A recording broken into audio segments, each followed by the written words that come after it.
सभी प्यारे भाई बहनों को नमस्कार। स्वागत है Aryan maths with Kamlesh sir के क्लास में। आज के इस सेशन में मैं उत्तर प्रदेश पुलिस और एसएससी जीडी में मैथ से जो प्रश्न बनाए जा रहे हैं उस पे पहला प्रैक्टिस सेट मैं आपको हल कराने जा रहा हूँ। आप प्रत्येक प्रश्नों को बहुत ध्यान से समझने की कोशिश करिएगा। आइए आज के सेशन को हम लोग स्टार्ट करते हैं। तो पहला प्रश्न आपको स्क्रीन पे दिख रहा होगा। पहला प्रश्न कह रहा है 15 रुपये प्रति किलोग्राम की चीनी को 20 रुपये प्रति किलोग्राम की चीनी के साथ दो संबंधित 3 के अनुपात में मिलाया जाता है, तब मिश्रण का मूल्य प्रति किलोग्राम क्या होगा। आपसे औसत मूल्य पूछ रहा है। जो एलिगेशन रूल होता है, सस्ती वस्तु का मूल्य, महंगी वस्तु का मूल्य और इनको मिला करके जो मिश्रण का मूल्य होता है उसको हम लोग औसत मूल्य बोलते हैं। तो ये 15 बनेगा, ये 20 बनेगा। ये एलिगेशन रूल का रिलेशन पे आपको करना है, यही आपको ज्ञात करना है, ये आपको नहीं पता। अब ये अनुपात दिया 2, ये दिया 3, ये मात्रा का अनुपात है। अब आपको यदि ये मात्रा निकालना है कितना होगा तो दोनों का अंतर देख लीजिए कितना है। तो दोनों का अंतर यहाँ 5 दिया। जब दोनों का अंतर 5 दिया तो ये दोनों का जो योग है 5 यूनिट रिप्रेजेंट कर रहा है 5 को। तो 1 यूनिट का नंबर हो जाएगा 1। और जब 1 यूनिट का नंबर 1 हो गया तो यहाँ 15 रुपये वाले जो प्रति केजी वाला है आप 2 केजी मिलाए हैं। 1 से गुणा करेंगे 2 में बनेगा, इसमें भी 1 से गुणा करेंगे 2 में बनेगा। अब जब ये निकल गया तो आपको पता है कि जो औसत वैल्यू होता है, औसत मूल्य वाला नंबर होता है, वो 1 नंबर से बड़ा होता है और 1 नंबर से छोटा होता है। तब 20 में से यदि 2 घटाएंगे तो कितना बचेगा 18। अब 15 में 3 जोड़ेंगे तो कितना हो जाएगा 18। तो इसका जो औसत मूल्य बनेगा वो 18 बनेगा। यानी आपने यदि लॉक किया है ऑप्शन नंबर बी को तो आप बिल्कुल सही हैं, आपको यहाँ 1 नंबर मिल रहा है। तो इस प्रश्न का सही जवाब होगा ऑप्शन नंबर बी। आइए हम लोग चलते हैं क्वेश्चन नंबर 2 पे।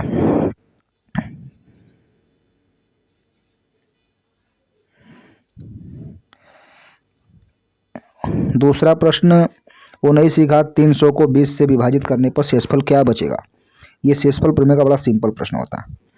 19 की घात 300 को 20 से भाग करने पर शेषफल क्या बचेगा। अब आप 20 से भाग देंगे 19 में तो ये -1 शेष बचेगा यहाँ पे। और जब -1 बचेगा तो -1 की पावर यहाँ 300 हो जाएगा बटा में 20। अब यदि -1 की घात सम होती है तो इसका मान +1 आएगा। यदि -1 की घात विषम होती है तो -1 आता है। तो यहाँ पे सम है, 300 सम है, तो आप -1 का घात जब सम है तो ये +1 हो जाएगा, +1 बटा में 20। तो इस प्रश्न का जो शेषफल निकल के आएगा वो +1 निकल के आएगा। आपको शेषफल प्रमेय पढ़ाते समय पूरे रिलेशन को हम लोगों ने बताया है। यदि अंश वाला नंबर हर वाले से छोटा हो, धनात्मक हो, तो वही आपका आंसर होगा। तो इस प्रश्न का सही जवाब बनेगा ऑप्शन नंबर बी।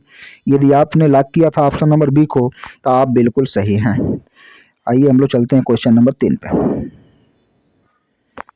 विकास अपने वेतन का 80% खर्च कर देता है। उसके वेतन में 25%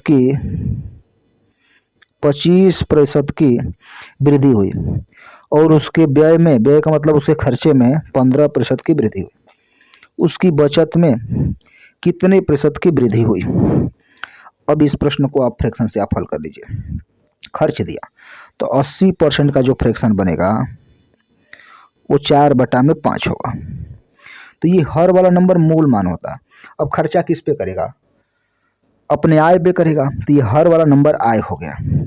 तो यहाँ पे हम लोग कह सकते हैं कि आय हो गया 5 यूनिट, खर्च हो गया 4 यूनिट। तो जब 5 कमा कर ये 4 खर्चा कर रहा है तो बचाएगा कितना? 1 यूनिट। अब आपसे एक रिलेशन बताया जा रहा है कि यदि उसका वेतन 25% बढ़ जाए, अब 5 पे 25% बढ़ाएंगे तो आए दशमलव में आना शुरू हो जाएगा। तो दशमलव से बचने के लिए आप सब में 100 से गुणा कर दीजिए, इसलिए कि 100 या 100 के गुणज वाले में परसेंटेज को बढ़ाना या घटाना बड़ा आसान होता है। अब मैं कह दिया कि आय 500 हो गया, खर्च 400 हो गया, बचत 100 हो गया। अब 25% इसका वेतन बढ़ गया। अब जो 500 कमा रहा था 25% बढ़ गया, तो ये 100 पे 25 बढ़ेगा, तो 500 पे 125 बढ़ेगा, यानी 625 हो गया। अब 625 कमा रहा, तो ये अपने खर्चे को भी बढ़ा लिया, अपने खर्चे को 15% बढ़ा लिया। तो 100 पे जब 15 बढ़ाया तो 400 पे कितना बढ़ेगा? 60 बढ़ जाएगा। 460 खर्चा करने लगा। तब अब इसकी बचत कितनी हुई? तो आय में से खर्चे को आप घटा देंगे तो ये बचत आपको मिल जाएगा।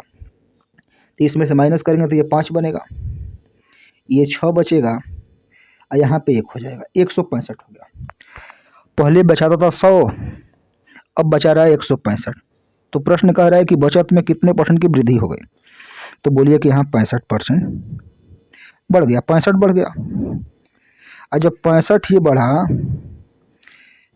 65 बढ़ा, यहाँ पे 65 बढ़ गया। अब इसी को परसेंटेज का रूप दे रहा है, तो बोलिए 65 बटा में 100 गुणे 100%, अर्थात डायरेक्ट यहाँ पे आंसर कर सकते हैं कि 65% उसका बचत बढ़ गया। तो इसका सही जवाब होगा ऑप्शन नंबर डी। यदि आपने लॉक किया है ऑप्शन डी को तो आपको यहाँ नंबर मिलता हुआ दिखाई दे रहा है। आइए हम लोग बढ़ते हैं अगले प्रश्न पे। अगला प्रश्न कह रहा है फैक्टोरियल, इसका साइन का होता है फैक्टोरियल में शून्यकों की संख्या ज्ञात करें। देखिए, शून्यकों की संख्या ज्ञात करने का लॉजिक बहुत आसान है। 2 गुणे 5 के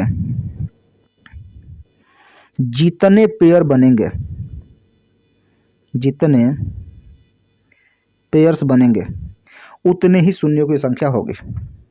ये आपको पढ़ाया गया। जब इतने जोड़े होंगे 2 गुणे 5 का देखा जाता है। अब इसमें जिसकी संख्या कम होती है उतने ही पेयर बनेंगे। अब मान लीजिए जोड़ा बनाना है, मैं बोलूं कि 2 की संख्या हमारे पास 20 को है, अब 5 की संख्या हमारे पास 12 को है, तो जोड़ा कितने बनेंगे? 2 गुणे 5 के जोड़ा कितने बनेंगे? तो आप बोलेंगे 12 को बनेंगे, इसलिए कि 5 में 2 ले लेंगे, मगर जो यहाँ 2 एक्स्ट्रा हो रहा है उसके लिए 5 है ही नहीं है, जोड़ा बनबे ही नहीं करेगा। इसलिए दोनों में जो कम बार होता है उतने ही जोड़े बनते हैं, पेयर बनते हैं। तो हम लोग कह देते हैं कितने शून्यों की संख्या होगी। अब आइए इस प्रश्न का आप आंसर देखिए। ये जो फैक्टोरियल वाला नंबर दिया है इसको तोड़ेंगे आप तो 47 गुणते 46 गुणते कहाँ तक? 1 तक जाया जाता है, 1 तक। अब इसको गुणा करने पर इसमें शून्यकों की संख्या कितनी मिलेगी? तो सिंपल लॉजिक है मेरे भाई, आप डायरेक्ट इसमें 47 में 5 का भाग देना शुरू करिए, तो 5 नवा 45, और फिर इसमें 5 से भाग देना शुरू करिए, तो 5 एकम 5। अब ये हल हो गया। तो ये जो भागफल मिला, ये जो भागफल मिला इसी को आप जोड़ दीजिए, तो 9 और 1 को जोड़ेंगे 10 आ जाएगा। तो इस प्रश्न का जो आंसर बनेगा वो 10 बनेगा। तो इसमें शून्यकों की संख्या 10 होगा, तो ऑप्शन नंबर सी। यदि आपने लॉक किया ऑप्शन सी को तो आप बिल्कुल सही हैं। आइए हम लोग बढ़ते हैं क्वेश्चन नंबर 5 की तरफ। निम्न में से कौन सी संख्या 9 द्वारा विभाज्य? अब आप देखिए, विभाजिकता के नियम पे ये प्रश्न पूछ दिया कि 9 से कौन सा विभाज्य। तो विभाजिकता के नियम में आपको बताया गया है कि 2 से विभाजित होने का नियम क्या होगा, 3 से विभाजित होने का नियम क्या होगा। तो 3 से विभाजित होने का नियम है कि प्रत्येक अंकों को जोड़ने पर यदि वो 3 से कट रहा तो पूरी संख्या 3 से विभाज्य होगा। तो जो रूल 3 पे लगता है वही 9 पे भी लगता है। तो आप सभी अंकों को जरा जोड़ के देखिए कि वो 9 से विभाज्य होने वाला है कि नहीं। यदि विभाज्य हो जाएगा तो ये नंबर कट जाएगा। मैं आपको प्रत्येक संख्याओं पे विभाजकता के नियम में पढ़ाया हूँ। अब आइए इस प्रश्न का हम लोग आंसर करते हैं। 5 6 11, 1 12, 13 और 13 2 15, इसका योग 15 हो रहा है। अंकों को जोड़ देना, ये 9 से नहीं कटेगा, ये तो विभाज्य कभी नहीं होगा। अब ऑप्शन बी को आप देखिएगा, 8 और 9 17, 17 4 21, 21 4 25, 25 और 5 30। अब बताइए 30 9 से कटेगा? नहीं कटेगा, तो ये 9 से विभाज्य नहीं होगा। अब इस नंबर को आप देखेंगे तो 4 9 13, 13 6 19, और 19 और 5 24, और 24 3 27। देखिए ये नंबर 27 हो गया। आप देख रहे हैं कि न तेरी 27, न तेरी 27, इससे कट जाएगा। तो आप कहेंगे कि ये जो ऑप्शन सी है ये पूरी की पूरी संख्या 9 से कट जाएगी। तो जो आपका आंसर बनेगा वो ऑप्शन नंबर सी बनेगा। क्लियर है? यदि आपने ऑप्शन नंबर सी को लॉक किया तो आप बिल्कुल सही हैं। आइए हम लोग बढ़ते हैं क्वेश्चन नंबर 6 की तरफ। निम्न में से किसका मान शांत दशमलव में प्राप्त होता है? अब शांत दशमलव पूछ दिया, शांत और अशांत। तो आप सभी को पता है कि ये भिन्न से नंबर निकल के आता है। यदि अंश में आप हर से भाग दे रहे हैं और पूर्णतः विभाजित हो गया तो शांत दशमलव होगा। यदि आप 1 में 3 से भाग कर रहे हैं और वो पूर्णतः विभाजित नहीं हो रहा, आपको 0.3333 इस तरह का नंबर मिल रहा, तो आप कहेंगे कि ये अशांत दशमलव है। अब आप समझिए कि शांत और अशांत में थोड़ा रिलेशन है। अब जहाँ पे भी हर में 3 का गुणज मिलेगा या 7 का गुणज मिलेगा या 9 का गुणज मिलेगा या 11 मिलेगा या 13 मिलेगा, तो वो अशांत दशमलव होता है। शांत दशमलव के लिए हर में 2 मिलेगा तो चलेगा, 5 मिलेगा तो चलेगा, ये हमारा शांत दशमलव होता है। अब देखिए इस प्रश्न को आप हल करेंगे। 3 एकम 3 और 3 एकम 3 और 3 दूनी के 6। अब 1/12 हो गया। अब 1/12 हुआ तो ये 12 में 3 आ रहा है, 3 गुणे ये 4 होगा। तो ये जब 3 आ गया तो ये जो ऑप्शन नंबर ये हो गया वो अशांत दशमलव हो गया। मैंने बताया आपको कि 3 आ जाए हर में, 7 आ जाए, ये नंबर मिल जाए फैक्टर में तो अशांत हो जाएगा। ये आपका गलत जवाब हो जाएगा। ऑप्शन बी को चेक करिए। 12 एकम 12, 12 तिहाई 36, 1/3 हो गया, अशांत दशमलव है। अब ये 9 एकम 9 और 9 चौके के 36। देखिए 1/4 आया, तो जब 1/4 आया तो देखिए 4 के फैक्टर में कभी 3 नहीं मिलेगा, तब ये वाला नंबर आपका शांत हो जाएगा। यानी 1 में 4 से भाग करेंगे 0.25 आएगा, पूर्णतः कट जाएगा, तो ये शांत दशमलव होता है। तो आपका जो सही जवाब बनेगा वो ऑप्शन नंबर सी बनेगा। ये डी वाला भी गलती हो जाएगा। 6 6 36, अब 6 के फैक्टर में 3 आ जाएगा तो अशांत हो जाएगा। तो शांत और अशांत के रिलेशन को आपने समझा, तो इसका सही जवाब बनेगा ऑप्शन नंबर सी। एक नज़र में ये प्रश्न देख के आदमी आंसर कर सकता है कि क्या बनेगा जब रिलेशन को आप समझ गए तब। आइए हम लोग देखते हैं क्वेश्चन नंबर 7 को। कोई दुकानदार किस अनुपात में 12 रुपये प्रति किलोग्राम वाले और 7 रुपये प्रति किलोग्राम वाले चीनी को मिश्रित करे कि मिश्रण का मूल्य 8 रुपये प्रति किलोग्राम हो जाए। आपको दोनों मात्राओं का अनुपात बताना है। आप सभी को इस प्रश्न को एलिगेशन मेथड पे हल कराया जाता है। ये 12 रुपया हो गया, ये 7 रुपया हो गया। अब इन दोनों को मिला करके ये 8 रुपये पे बेच रहा है। अब यहाँ पे पूछता है कि इसका मात्रा का अनुपात क्या होगा, मात्रा का अनुपात रेशियो क्या होगा, ये पूछ रहा है। अब ये नंबर निकालने के लिए ये जो औसत वैल्यू होता है, 1 से बड़ा होता है और 1 से छोटा होता है। तो ये नंबर को घटाएंगे, जैसे 12 - 8 करेंगे तो ये 4 हो जाएगा। यहाँ अनुपात 8 में से 7 घटेगा, 1 बचेगा, तो 1 संबंधित 4 में इनका मिलाना पड़ेगा मिश्रण को। तो इसका इस प्रश्न का जो सही जवाब बनेगा ऑप्शन नंबर बी। क्लियर है? आइए हम लोग बढ़ते हैं क्वेश्चन नंबर 8 की तरफ।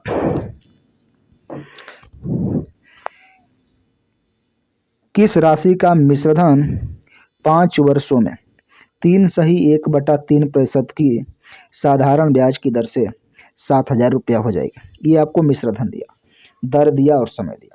आप सभी को पता है कि साधारण ब्याज प्रत्येक वर्ष समान होता है और जो मूलधन होता है वो हमेशा 100% का होता है।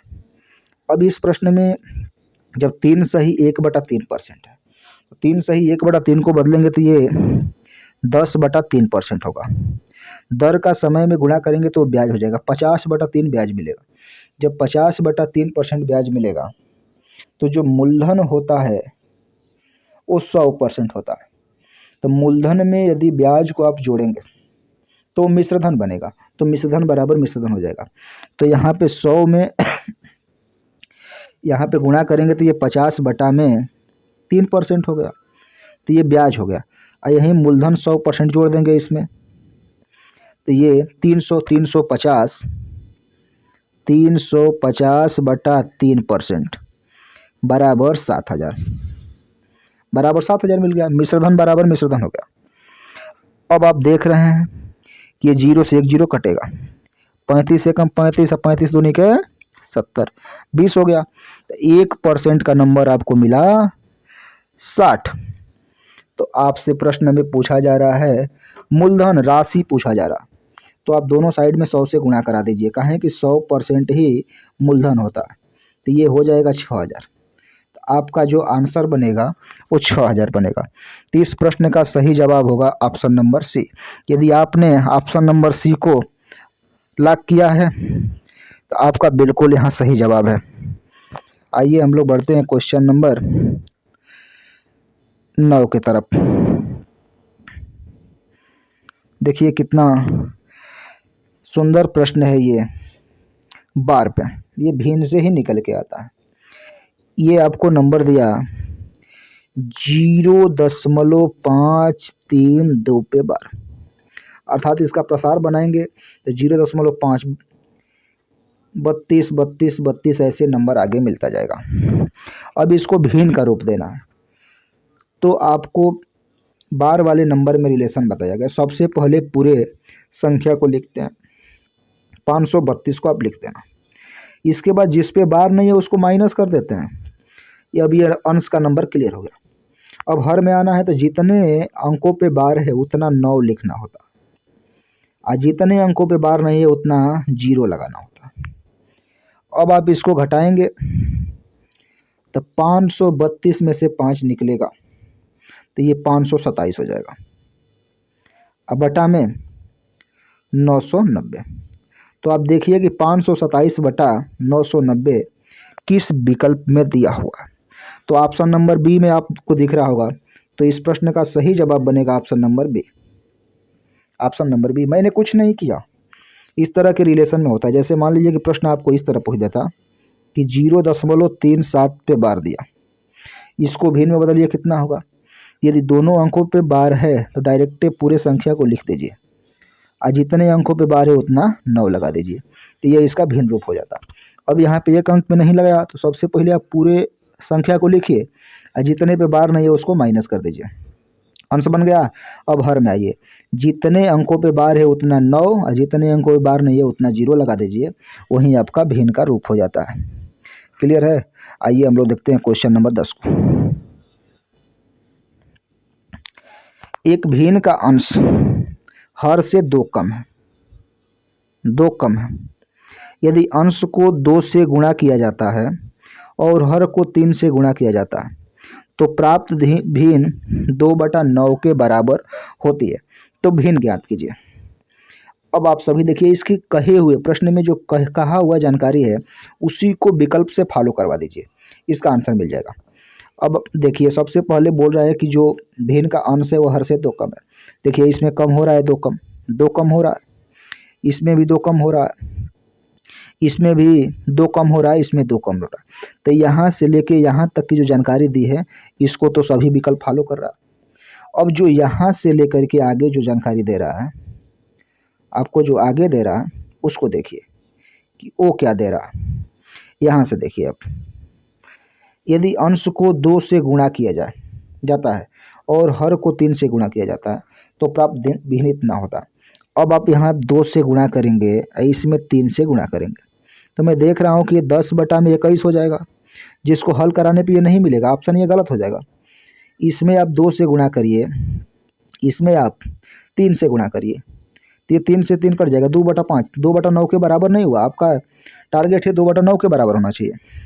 अब ये 7/9 दिया, अब इसमें आप 2 से गुणा करिए, इसमें 3 से करिए, तो ये 14/27 हो जाएगा, जो इसके बराबर नहीं है। अब 3 विकल्प को आपने चेक कर लिया तो चौथा तो 100% होगा, तो इसको भी आप फॉलो करवाइए। 1/3 दिया है, इसमें 2 से गुणा है, इसमें 3 से गुणा करिए, तो ये 2 बटा में कितना हो गया, 9 हो गया। अब देखिए इसके बराबर हो गया कि नहीं हो गया, तो हो गया, तो इसका जो सही जवाब बनेगा वो ऑप्शन नंबर डी बनेगा। इस प्रश्न का सही जवाब जो होगा वो ऑप्शन नंबर डी होगा। मैंने डायरेक्ट ऑप्शन से इस प्रश्न को हल कर दिया। आइए हम लोग देखते हैं अगले प्रश्न को। किसी परीक्षा में उत्तीर्ण होने के लिए टोनी को न्यूनतम 40% अंक प्राप्त करने चाहिए, तब जाके टोनी पास होगा। उसे 120 अंक प्राप्त हुए और वो 30 अंकों से फेल हो गया। पूर्णांक ज्ञात कीजिए। किसी भी परीक्षा का जो अधिकतम अंक होता है अपने आप में 100% होता है। अब 40% तो ये पा रहा है, लेकिन 40% पाएगा तो पास होगा, लेकिन ये 120 अंक पा रहा है और 30 अंकों से फेल हो रहा है। तो इसको पहले 30 आप दे करके पास कर दीजिए। अब पास बराबर पास हो गया। इससे आप 1% का नंबर निकालिए, तो ये 40% बराबर 150 हो गया। अब ये 0 से 0 कट गया। ये 1% का नंबर हम लोगों को मिला 15/4। तो जब 15/4 हो गया, दोनों साइड में 100 से गुणा कर दीजिए। कहें कि किसी भी परीक्षा का अधिकतम अंक 100% का होता है, 1% का नंबर मिल गया तो आप 100% का नंबर निकाल लीजिए। तो ये 100% बराबर 15/4 गुणते 100। 4 से काटेंगे तो ये 25 हो जाएगा, और 25 से आप इसमें गुणा कर दीजिए 15 में, तो 25 × 5 = 125 को 5 × 12 और 25 × 12 = 37। तो इस प्रश्न का जो सही आंसर बनेगा वो 375 बनेगा, कि उस परीक्षा का जो अधिकतम अंक था वो 375 का था। तो यदि आपने लॉक किया है ऑप्शन डी को तो आप बिल्कुल सही हैं, आपको यहाँ 1 नंबर मिल रहा है। आइए हम लोग चलते हैं अगले प्रश्न की तरफ।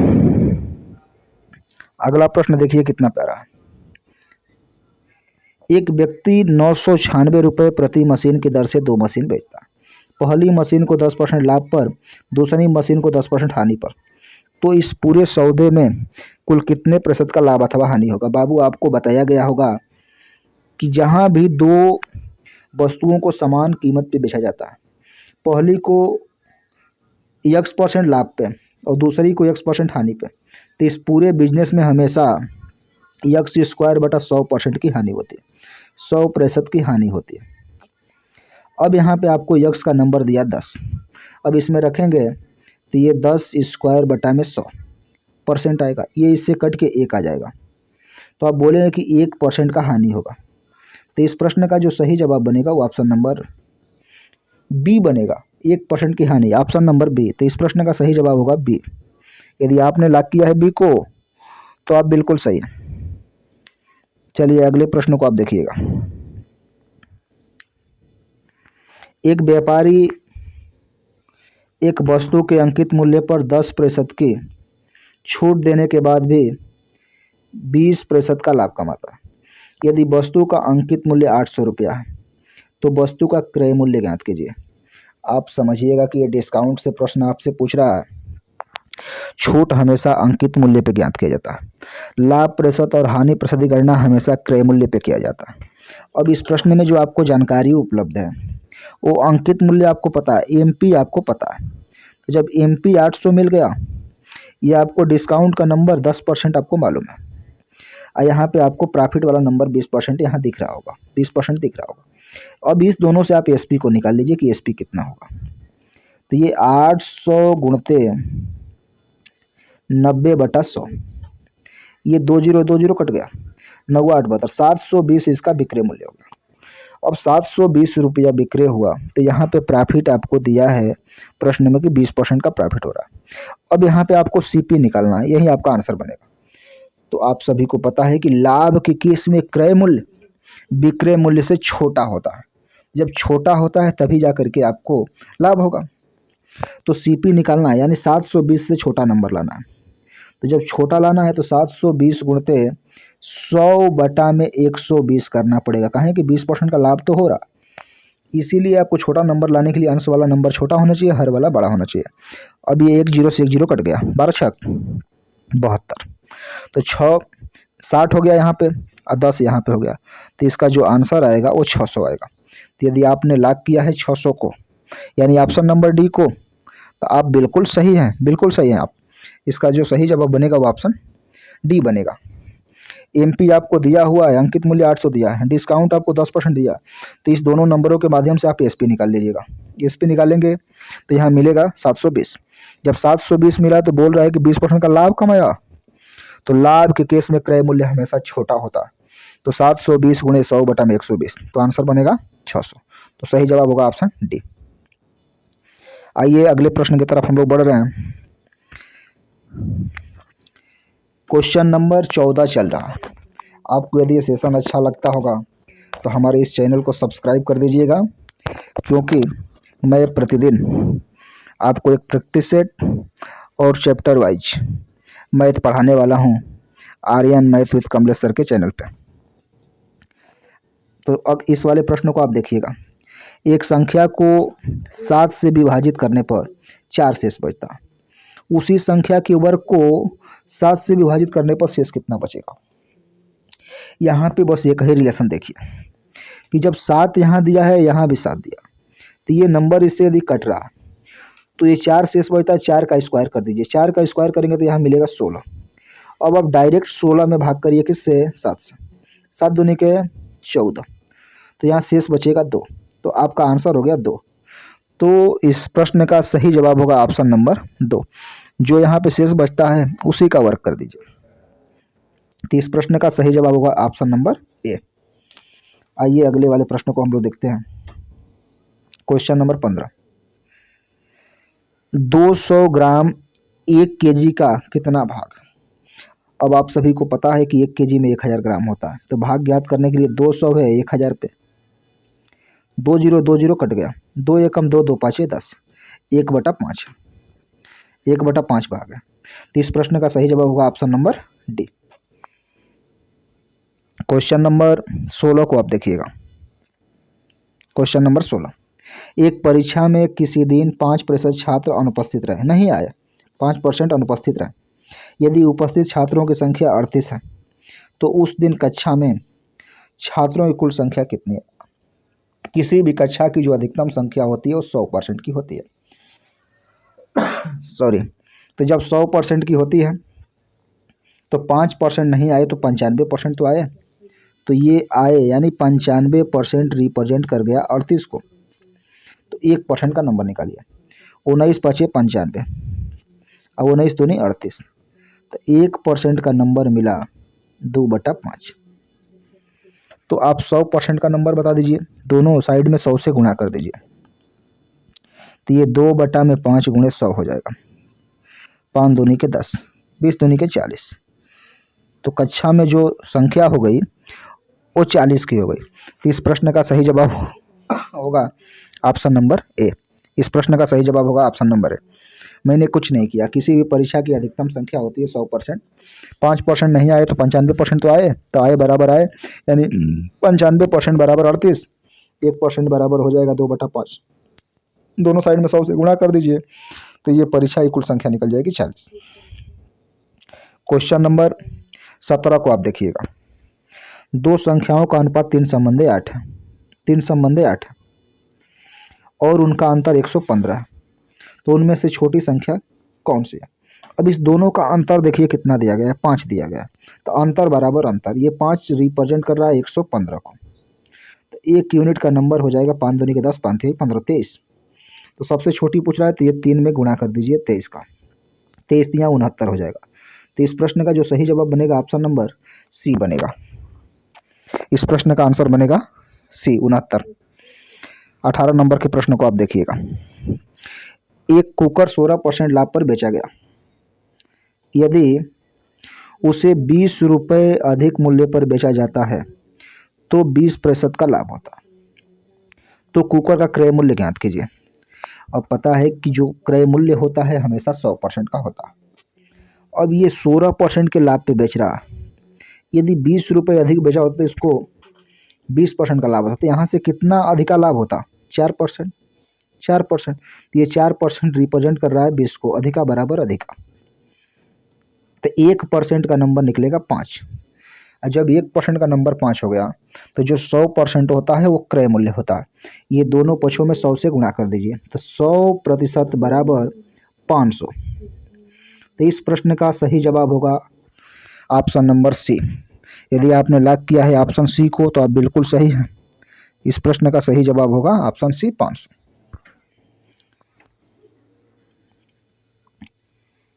अगला वाला प्रश्न आप देखिए क्वेश्चन नंबर 17 को। एक संख्या का 50%, एक संख्या का 50% उस संख्या के 4/5वें भाग से 21 कम। संख्या ज्ञात कीजिए, संख्या ज्ञात कीजिए। अब मान लीजिए कोई संख्या x का नंबर होगा। अब इसका फ्रैक्शन आपको पता है 1/2, 1/2। तो उस संख्या को यदि ज्ञात करना है तो आप x से ले लीजिए, नहीं तो यूनिट में भी नंबर ले सकते हैं। तो एक संख्या का 1/2 उस संख्या के 4/5वें भाग से 21 कम है। तो ये 4/5 x माइनस x/2 बराबर 21। एलसीएम यहाँ पे लेंगे तो 10 निकलेगा। 5 दूनी के 10, 4 दूनी के 8x माइनस 2 5 10 5x बराबर 21। इसको हल कराएंगे तो ये हो जाएगा 3x/10 बराबर 21। 3 एकम 3, 3 7 21। तो x बराबर आंसर बनेगा 70। x बराबर आंसर बनेगा 70। आपने मान लिया कि माना संख्या x है, x का 50% का मतलब x/2, 1/2 और 4/5 का रहा तो 4x/5। तो इस प्रश्न का सही जवाब होगा ऑप्शन नंबर बी। यदि आपने ऑप्शन नंबर बी को लॉक किया तो आप बिल्कुल सही हैं। आइए हम लोग देखते हैं क्वेश्चन नंबर 20 को। यदि लागत मूल्य और विक्रय मूल्य का अनुपात 10:11 है, 10:11, तो लाभ की प्रतिशत दर क्या होगी? देखिए कितना सिंपल प्रश्न आपको ये दे रहा। यदि लागत मूल्य और विक्रय मूल्य का अनुपात, यानी लागत मूल्य का मतलब CP और बिक्री मूल्य का मतलब SP, ये हो जाएगा 10/11। तो यहाँ आप 10 में खरीद के 11 में बेच रहे हैं तो आपको लाभ कितने का हो रहा है? 1 का हो रहा है। तो 1 का लाभ हो रहा है 10 पे गुणे 100%। कहें कि लाभ और हानि गणना हमेशा CP पे होती है। 0 से 0 कट गया, 10% का प्रॉफिट हो गया। तो इस प्रश्न का जो सही जवाब बनेगा वो ऑप्शन नंबर बी बनेगा। क्वेश्चन नंबर चलिए 21 को आप देखिए। क्वेश्चन नंबर 21, कोई धनराशि चक्रवृद्धि ब्याज से 6 वर्षों में 2 गुनी हो जाती है।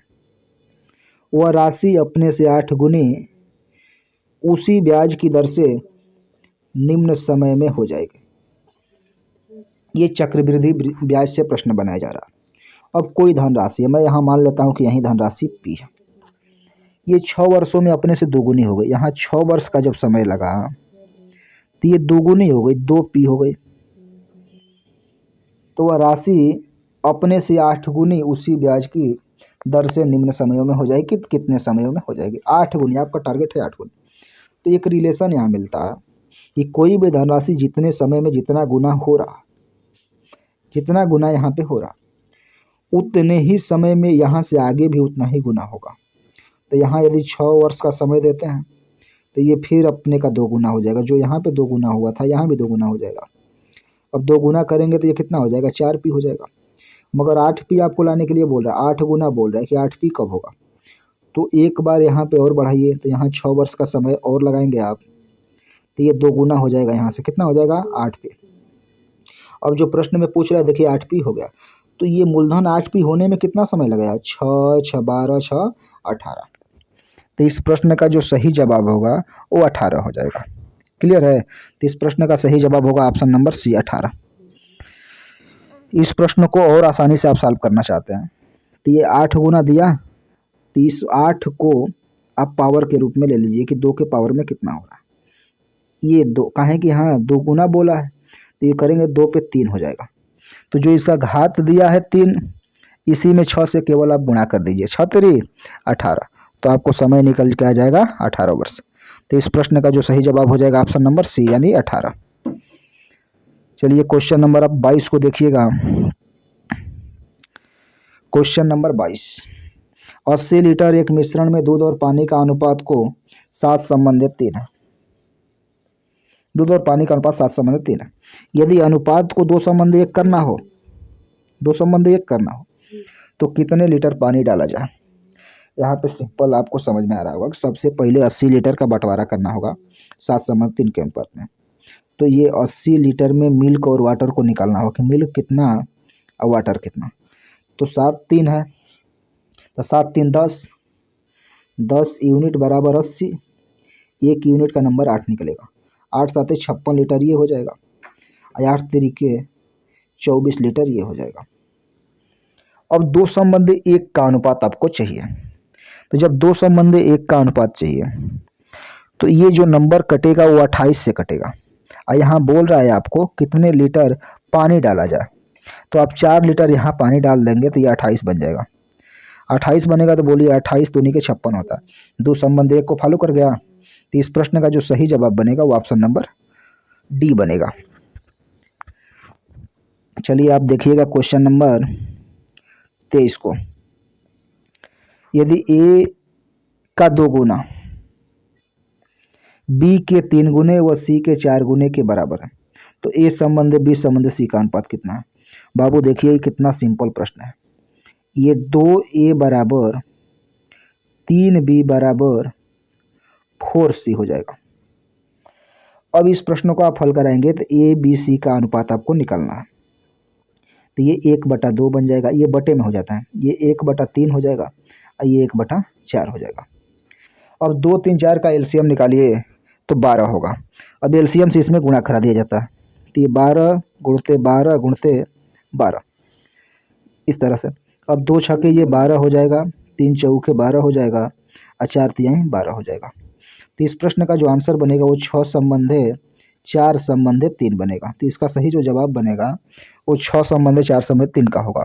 तो आप देखिए किस ऑप्शन में ये दिया गया, ऑप्शन नंबर डी में। यदि आपने लॉक किया ऑप्शन डी को तो आप बिल्कुल सही हैं। आप देखिए क्वेश्चन नंबर 24 को। ए बी सी किसी कार्य को 10 दिन 12 दिन और 15 दिनों में समाप्त कर सकते हैं।